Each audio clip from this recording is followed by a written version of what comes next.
Well, Craig Forrest. We got a Premier League title race that doesn't include the preseason Premier League title favorites, Liverpool. Oh my God, man. Crazy. Arsenal 3, Liverpool 2. Liverpool never really looked like, well, I shouldn't say never looked like they were able to contend, but they certainly don't look like they're in the same class right now as Arsenal. We talked about that at halftime, when this Arsenal side looked like Klopp and Liverpool did a couple of years ago. Yeah, absolutely buzzing, and everybody in that side and Arteta, and it just seems as though now Arteta and his buddy Pep are the two teams that are going to be challenging for the title at the moment. Anyway, a lot can change. So many talking points from that second half. If you didn't join us in the halftime stream, glad you're joining us now in this Footy Prime Matchday special. I'm Brendan Dunlop. That is the legend, goalkeeping Canadian legend Craig Forrest. If you don't already know, you should also be listening to Footy Prime the podcast on Apple, Spotify, or wherever you listen to podcasts. Again, if you don't already know. What I didn't know, though, before this, Craig, was that Arsenal would legit look like title contenders against a team that should be. Yeah, that's a really good point. Yeah, and then they mentioned at the end, it's a club that has been their nemesis for so many times. So big win for them. Absolutely. And to go 14 points to clear Liverpool at this stage would have been just unthinkable a few weeks ago. It's crazy. I mean, we said if there was one team that would keep pace with Man City this season, we really thought Liverpool were the only ones, and not a chance. That they're level on points with Everton right now. You look at how Arsenal responded, though, after Liverpool scored both of those goals, both of those equalizers. That to me is the standout. That to me says that this is not the same Arsenal side from years past. I don't think that they're going to run the table the rest of the season, but I think that they're definitely going to kick it with Man City up to this World Cup break and beyond. Yeah, I think they will too. I mean, they're just playing with so much confidence, and Arteta's just got them singing and dancing. I don't think there's really doesn't look any weak links at the moment. No. We've usually been able to, years past, pick out weak links pretty easily. But they're all playing well. I think Liverpool fans watching this right now and listening to us wax about Arsenal must be pretty pissed off that I've not mentioned the penalty, because it did seem as though it was a rather soft penalty, or that Gabriel Jesus was anticipating the contact from Thiago and went down. What did you think? Fair call from Mike Oliver?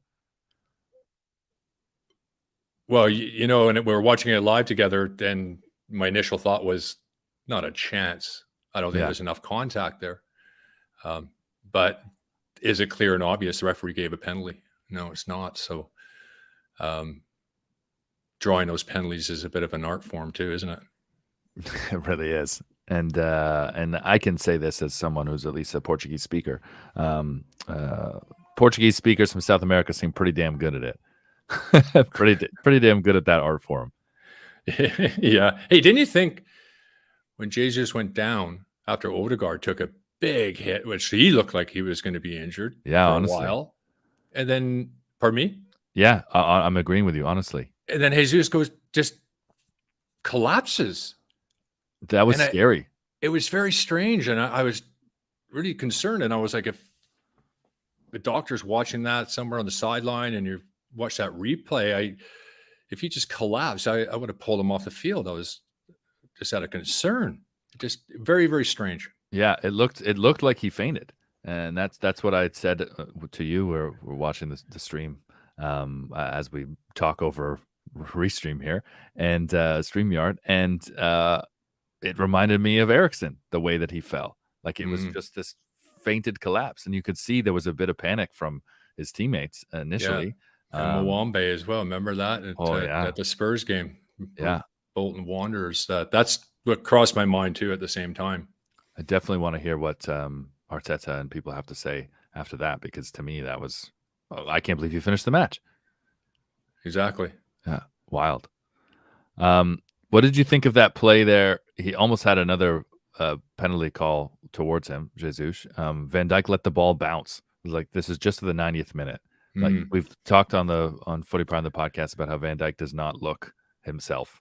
It certainly does not look like he's playing at his level since the injury. You can't let that ball bounce. Jesus was right there, nearly was able to put it in. Yeah, and Allison would have shouted that away. You can't let that bounce. It brought back memories of a game that I played Ipswich Town. It was actually at Brighton and Hove, and same thing happened. Mind you, there was a bit of a gale force coming down the pitch, and keeper's punt, and the center back, Steve Palmer, let it bounce, and then it just ended up being a collision. So the ball goes up high, top of the box. I come for it. My defender, Steve's in between me and the attacker. I knee him in the head. His head then hits the attacker in the head. So he splits open his head. I go over and land. Literally spike went straight down on my top of my head. All three of us ended up at the hospital. So it kind of reminded me of that. Once you let that ball bounce, it's just bad things happen. Yeah, honestly. Van Dijk and Liverpool were lucky there that because it could have led to a penalty. It could have been Jesus that was able to get on that. Van Dijk didn't put it too far wide, to be honest. No, and see, that's when Allison's now like, oh, he's let it bounce, and and you can see that Van Dijk had a quick look at Allison. Are you coming for this? He's like, fuck no, I shouted away. Whether you can hear or not, that's another thing. And those stadiums are pretty loud. That place was absolutely buzzing. So that could be a factor too. Yeah. A lot of people don't understand that. Yeah, sometimes you can't actually hear yourself think. Yeah. That buzzing stadium will be all season, or at least as long as they keep this form up. Alan Scholes saying Arsenal have some players that hit the ground really easily, probably why they didn't get some of the calls today. I thought Mike Oliver did a pretty fair job of it, though. Yeah, no, he's a good referee. That's a hard game to officiate. Mm-hmm. Really hard. There's certainly more contentious matches, though. That wasn't exactly as fiery as you may have expected. No, but I think he dealt with everything that he had to pretty well. Yeah. But you just never know. It's just a big match that needs a referee that can deal with everything that's thrown his way. And I think Oliver does a pretty good job. Big matches, small matches, mediocre opponents, doesn't matter. It seems like Jurgen Klopp and Liverpool just can't get it right, man. And there's going to be a lot of question marks about some of Klopp's tactical decisions, probably most notably taking Salah off for Fabinho there before the 70th minute. What'd you make of that? I think he's just trying to find some answers to the problems that he has, and at the moment, he's having a hard time doing that. Mm-hmm. He'll get it right. I mean, at the end of the day, they're not going to win the league now. I'm sorry, they're not picking up that amount of points. I mean, look at Man City. How many games are they going to lose by the end of the year? 2, maybe 3. They're not dropping many points. So. Really now it's just about figuring out what they're going to do for the rest of the season, what they're going to do future-wise. Everything has to come into question and start building toward that and getting it right again. Yeah, it's wild to think, right, how close that they were, and each season how they've just added 1 or 2 pieces to make the machine roll and be able to contend, right? The addition of Thiago when he's been on the pitch, Thiago's incredible. Luis Diaz is amazing. I could see why they thought, we can let Sané go. Darwin Nunez, one of the most coveted strikers in the game. Mm-hmm. He's been delivering. If you're comparing him to Haaland, no one's good, but he's definitely been delivering. Worth his price tag, I think, so far. And then defensively, they look frail. Where for several years, they've looked so solid. Once Alisson came, once Van Dijk came, the 2 fullbacks have been excellent.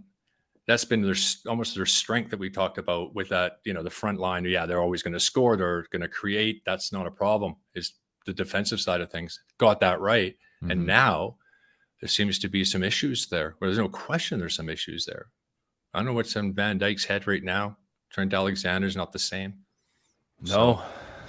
Trent Alexander's definitely not the same, and he was subbed off at halftime. I thought Joe Gomez was pretty good. You can see the physical presence and probably the defensive solidity. That's what they would have wanted, right? Yeah. That's always been the criticism of Trent, is that he's absolutely brilliant offensively. It's like having another forward, but defensively, there's some vulnerabilities, and it's cost them this season. And Arsenal put those vulnerabilities really in the forefront because they get players forward. The counterattacking goal was brilliant. Most of the time, leading up to the penalty, there was just defenders. They were defending well, Liverpool, but they were under pressure. It just kept coming and coming. It was really quite something. Mm-hmm. Yeah. Been years since I've seen this at Arsenal.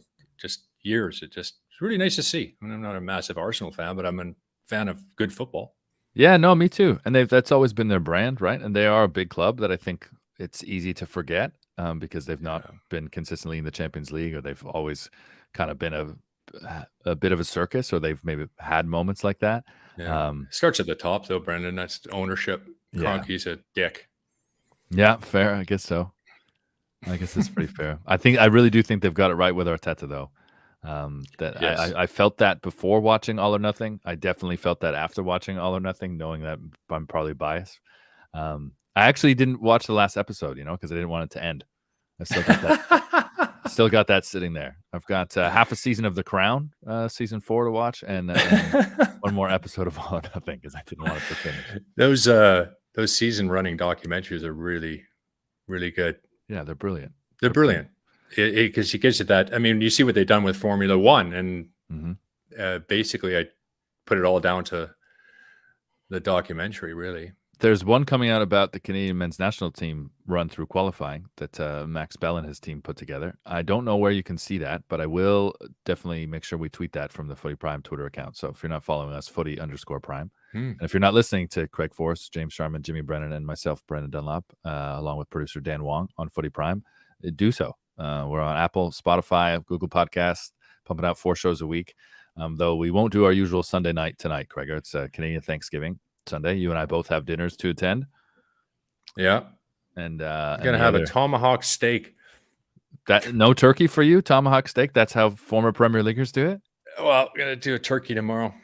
Oh, okay. You deferred it to tomorrow. Okay, fair. We do a turkey roulade at my house. My wife does. But you put the stuffing in the middle, lay the breast out flat, put the stuffing in the middle, and roll it up.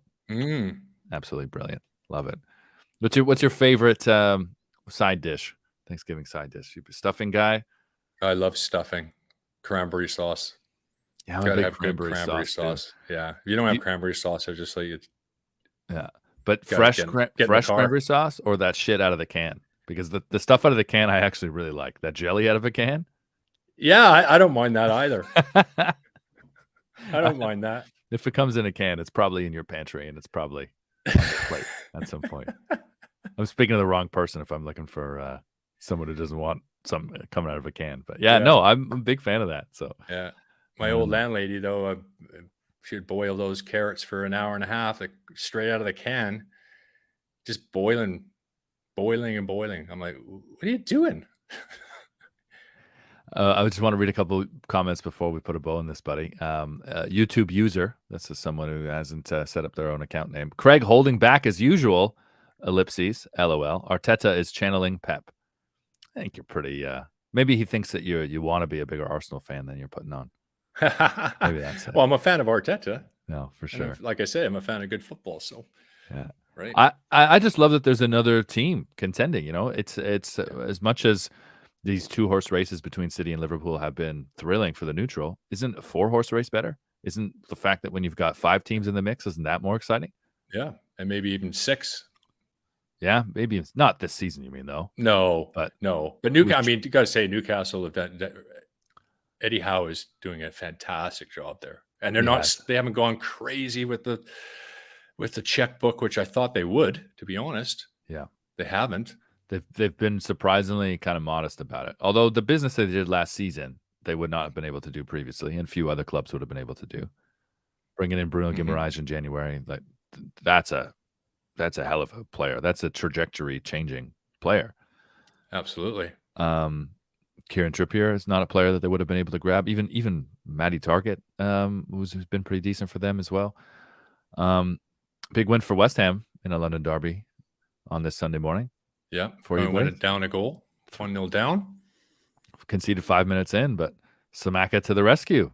Yeah, one of 3. Yeah, he's got some quality. Yeah, his third was the third goal. The little chip over the goalkeeper was excellent, tidy finish. Mikel Antonio, the third goal. Yeah. Oh yeah, Antonio got the third. Yeah, with a good run, strength, power, and a bit of a mix-up in defense. Possibly a handball that was missed. Yeah. Oh, that's Carrie, the YouTube user, on our comment section, by the way. Oh, what's up, Carrie? Hey, Carrie. That's okay. We don't mind you hiding under a ghost account if you can get some comments in. And now I understand why you want Craig's Arsenal praise to be better. Alan Scholes also saying that he likes cranberry out of the can as well. Stuffing the best part of the turkey dinner. I think I'm a big potatoes guy, not mashed potatoes though. If you do like scallop potatoes, with cheesy scallop potatoes, that's it for me. Ooh, that's good too. Yeah, I don't mind the mashed potatoes though. Just have to be mashed properly. Can't be lumpy. You don't like the lumpy mashed potatoes? I don't mind I don't mind them if they're a little lumpy. I call them smashed potatoes. Maybe that's a different mix, but when you don't truly mash it, I don't mind it actually. Oh. Well, I didn't think we'd finish our match day show by talking about our food preferences. I'm getting hungry. Then again, yeah, me too. So the perfect time to put a bow on this, buddy. We're not going to do our Sunday podcast record tonight, though. We're going to do Monday morning, right? Yes. Wow, that was just me confirming your game on that. Yeah, exactly. Because we both woke up this morning thinking there would be more footy primers on here than just you and myself. But as always, Craiger, you always deliver, buddy. And I love talking football with you. So I'm glad we got to do this for the people. Me too. However many people that were watching. But yeah, follow Footy Prime, Footy_Prime on Twitter, and definitely give us a listen. And we'll be back with some content on Monday. Thanks for watching.